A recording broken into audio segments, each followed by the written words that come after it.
Karibu fulani ifanye ile waagize katika kundi la maji. Karibu. Nabwiye reka twishimiye kubakira n'abana bacu kandi barisanga. Narimo mvuga ngo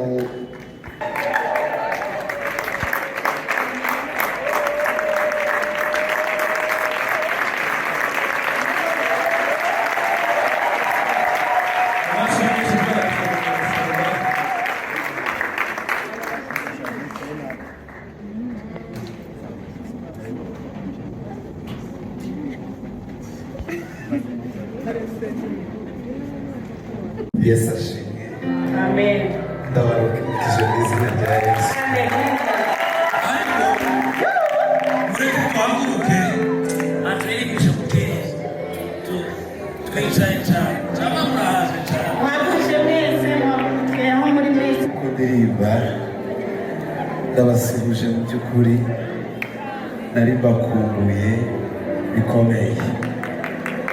Imana ibamugisha. Wenda ibindi tuzabivuga ejo.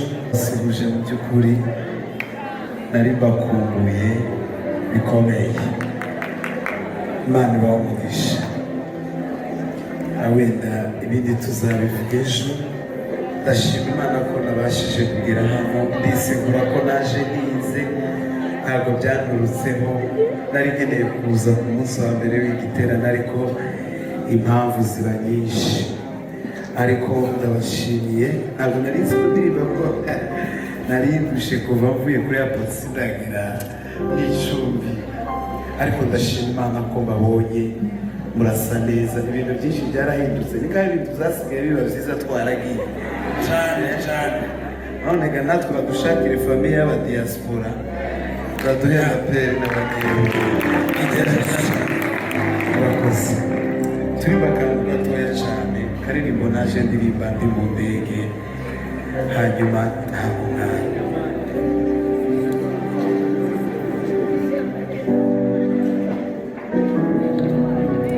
akaririmbo muzi karoroshye kavuga ngo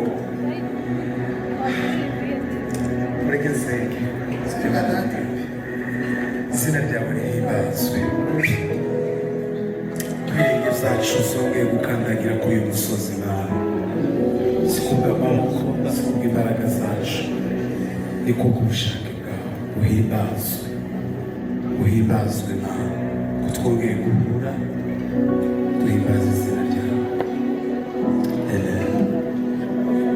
Kavuga ngo nta kintu mfise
reka aberetse gato ibikorwa byose Light ikora ni nabyo Rooted ikora. Impamvu bivuze gutyo, ndi mail wa Rooted, ndi mail wa Light. Rero ndashimira Imana yabampaye impamvu tugiye gutanga iyi mpano. Ubushize umwaka ushize this year I think twahamagaye cyangwa twatumiye Bishop na Madamu. Bishop ntiyaboneka, Madamu wari uboneka kuko iyo umushumba adusura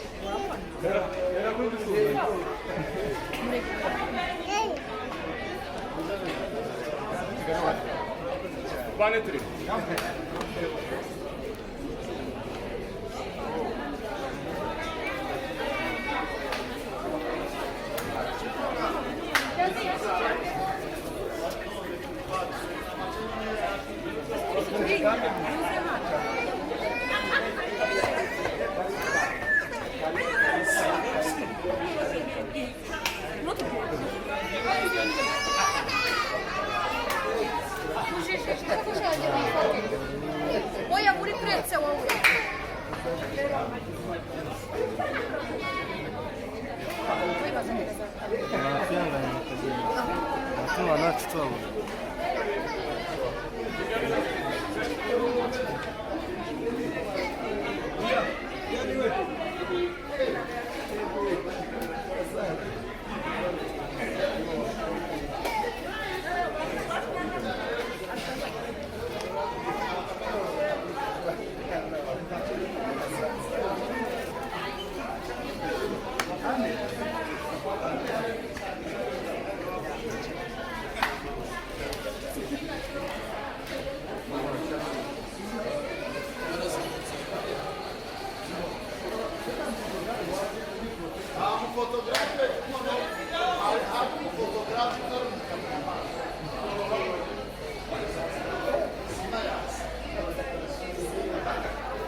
Tirami indege, mano.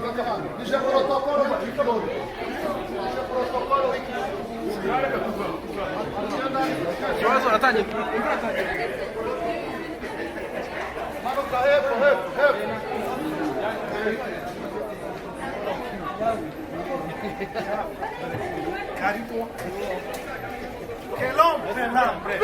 Pimpa non se fa. No. Oh no, ok. Tamle. Hanyuma rero ibikapu se biriye niba kurakara gutyo ntabishobeka abantu uri tanga yega protocolo no kuri inshuti yanjye arundi na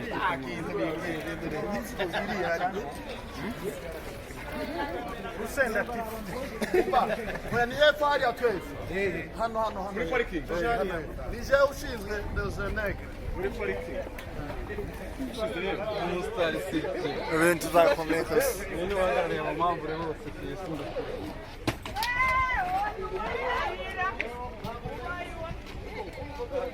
No, agiye cameraman wo kuba umukunda photographer. Arundi baza rero. Semese ni video tawa.